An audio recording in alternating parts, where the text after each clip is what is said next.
Assalamualaikum warahmatullahi wabarakatuh. Terima kasih untuk teman-teman yang sudah klik video ini. Semoga kalian semua diberikan kesehatan, kelancaran rezeki, dan juga kebahagiaan. Amin. Nah, saat ini sudah mulai memasuki tahap pembongkaran ya. Saya sudah di bengkel bersama ini teman saya. Kebetulan buka bengkel juga, dan dia ini belum pernah yang namanya bore up untuk yang M-making ini ya. Kalau M-make old mungkin sudah pernah, kalau yang M-making ini baru pertama. Jadi nanti kalau misalkan ada hal-hal yang kurang menurut teman-teman, kurang sesuai atau kurang pas, atau pengukurannya mungkin kurang, karena nantinya di sini alat-alatnya sangat terbatas. Jadi mohon teman-teman untuk membagikan ilmu atau mungkin pengetahuan yang bisa kiranya saya terapkan atau mungkin teman-teman terapkan di luar sana nanti. Begitu. Baik, berhubung proses pembongkarannya itu sudah larut malam ya, jadi saya teruskan di keesokan harinya. Ini posisi sudah turun mesin dan juga sudah dibongkar atau dibelah ya. Jadi untuk proses pembongkarannya itu seperti biasa, cuma ini saya posisi datang ke bengkel ini sudah dibelah semua ya. Dan juga ini part-part yang kemarin saya review itu saya terapkan juga. Ada beberapa yang memang diterapkan dan mungkin ada juga yang tidak diterapkan ya. Dan ini saya jelaskan untuk proses yang sudah berjalan ya. Sementara ini baru proses penggantian gear rasio ya. Ini gear rasio yang kemarin saya beli ya. Itu kan cuma gear 1, 3 sama 1, 2, dan 5. Nah ini gigi primer sama sekundernya itu sudah dipasang, tapi ini tadi pemasangan ya di tukang bubut, karena yang saya nggak tahu untuk teknik pemasangannya. Yang jelas ini katanya tadi dipasang di tukang bubut karena ada satu gear yang mungkin harus memakai alat press atau alat apa itu ya, kalau nggak salah ya, seperti itu. Jadi ini gear rasio standar, cuma yang diganti dari gear 1, 2, dan gear 5 gitu ya.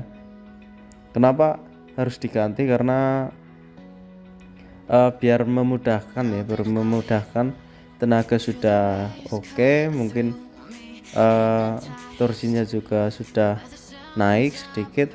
Nah sayang kalau nanti rasionya tidak diganti gitu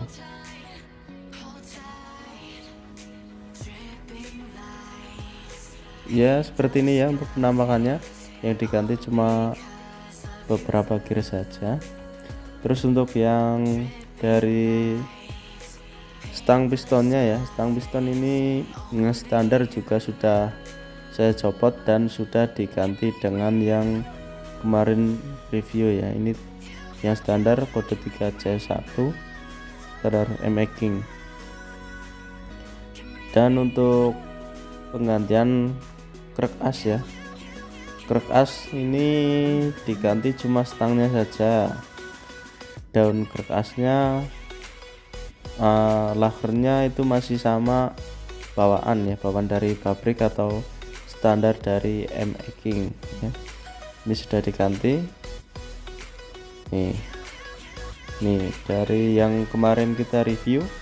Ini dipasang ya full dari stang sampai big fan, dan bawahnya pokoknya satu set ini diganti ke tukang bubut ya. Untuk prosesnya saya juga kurang tahu karena saya bukan mekanik, yang tahu itu bengkelnya ya. Kelihatan ya, CK sudah diganti.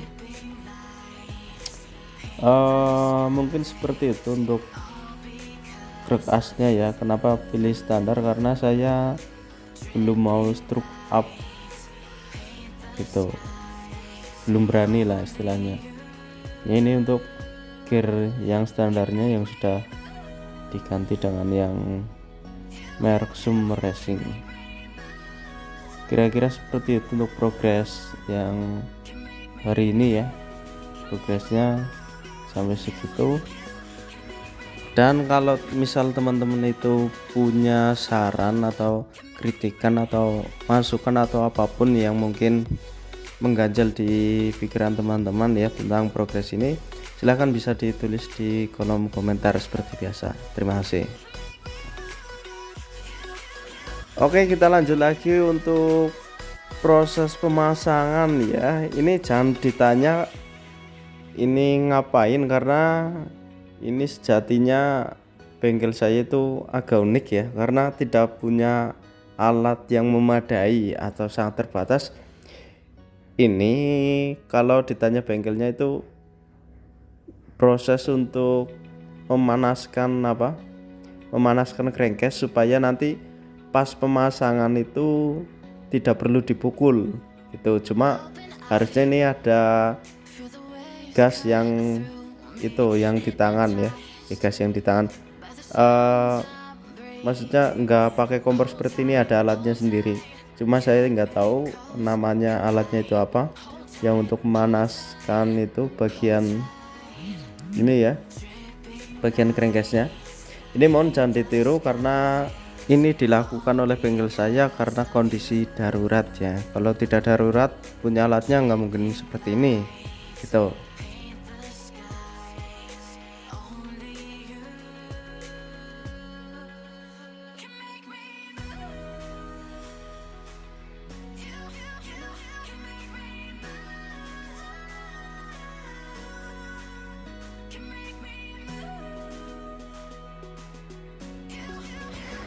Oke baik, setelah tadi dipanaskan melalui kompor ya, kompor gas, kompor yang buat memasak. Jadi seperti ini penampakan setelah pemasangan ya. Ini sudah dipasang dan tanpa pemukulan yang terlalu keras ya, atau pemukulan memakai martil itu tidak, sedikit dipukul pakai tangan saja. Dan ini sebenarnya enggak dipukul sih ya, cuma dipaskan saja untuk pemasangannya ya, kira-kira seperti itu.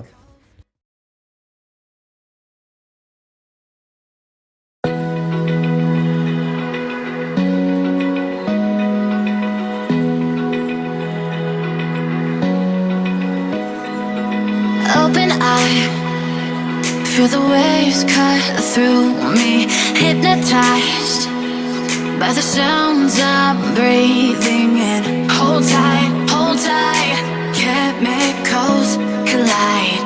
Hold tight, hold tight, hold tight.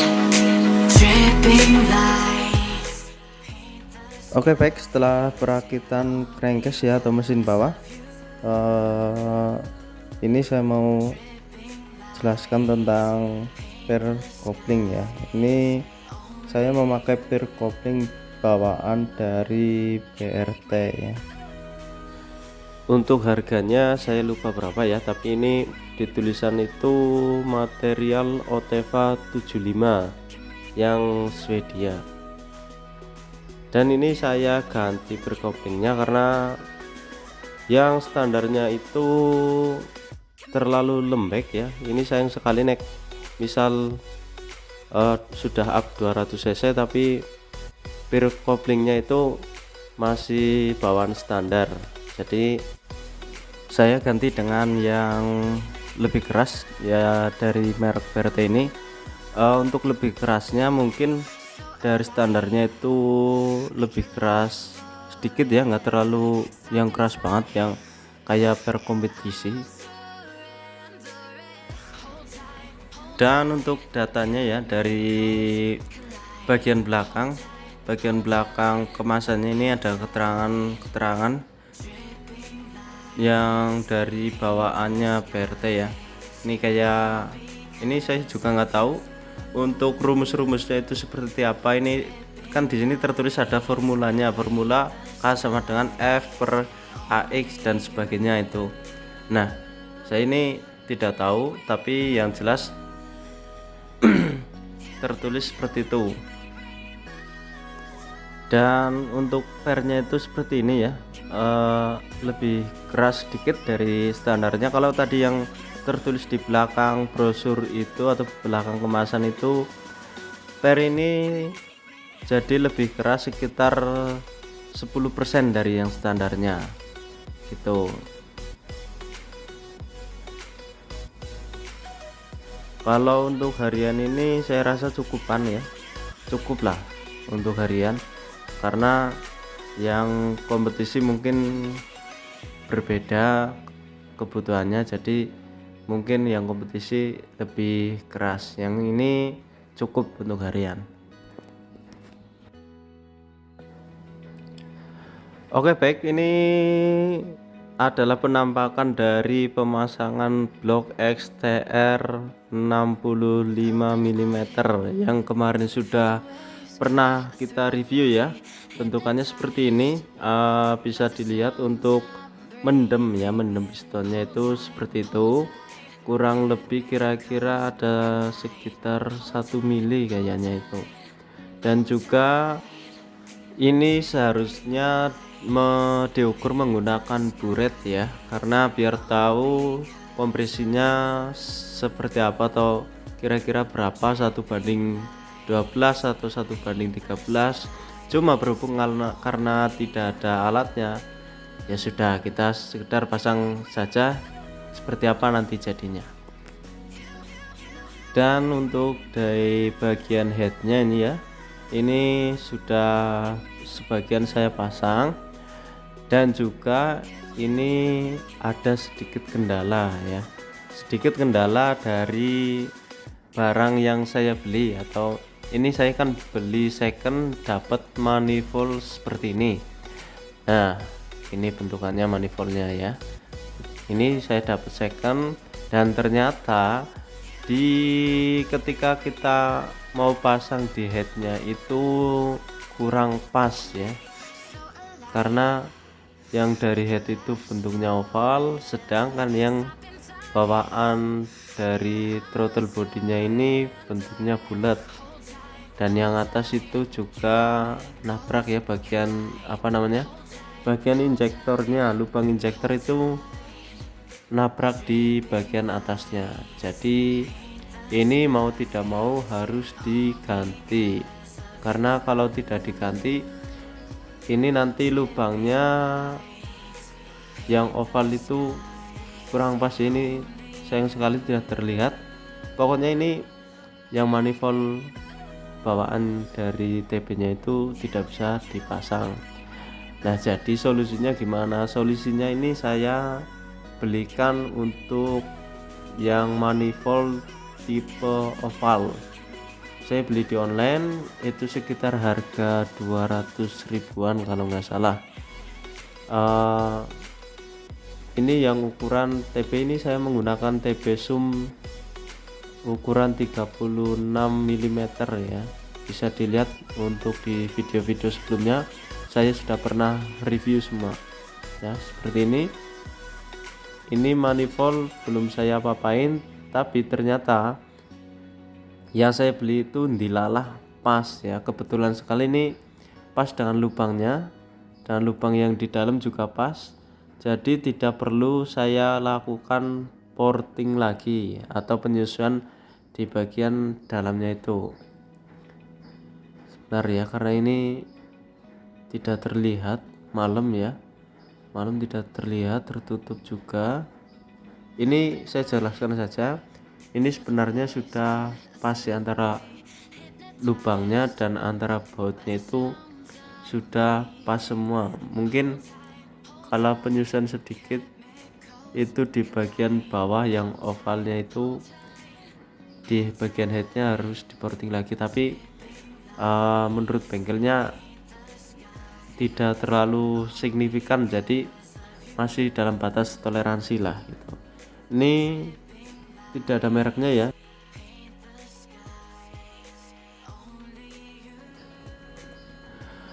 Oke, ini ada satu lagi untuk kendala di bagian headnya ya, mungkin ada yang sama. Ini saya ada kendala di bagian ujung klep dari head yang bawaan ini saya karena beli second, ini baru ketahuan kalau ini di bagian atasnya. Sebentar, ini apa ya namanya, ada bagian yang retak atau apa, bukan retak sih ya, gempil bahasa Indonesianya apa, itu nanti di ujungnya diratakan kembali. Kemudian untuk di bagian magnet ya, untuk di bagian magnetnya sendiri ini saya bubut ya, dari bengkelnya juga dibubut ini supaya memperingan putaran gitu, atau mungkin mengurangi beban krek as, kalau kata bengkelnya seperti itu. Cuma saya kurang tahu karena saya juga bukan mekanik. Yang jelas ini saya bubut di bagian balancernya, sama juga yang di bagian ujung klep yang kemarin ini ya. Ujung klepnya ini sudah saya ratakan. Nih sebentar untuk fokusnya. Nah ini ya, terlihat rata ujung klepnya ini sudah saya bubut. Nah tujuan dari bubutnya ini sendiri selain untuk meratakan, ini nanti juga karena akan dipasang SIM ya, retainer dan SIM, pakai SIM-SIMan gitu.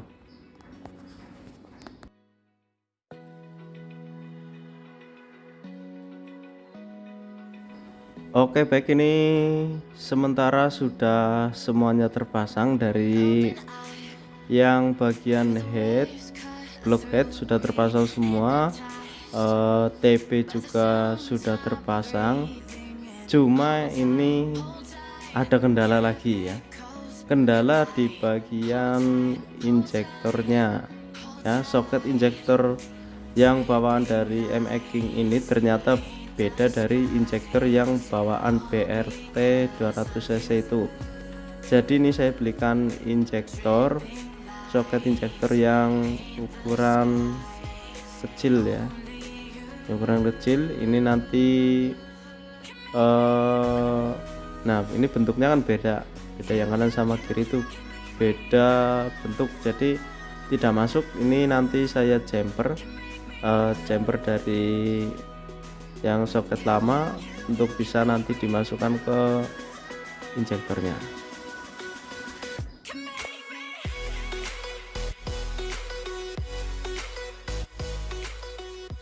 Oke baik, setelah ini kita tes nyalanya seperti apa. Terima kasih.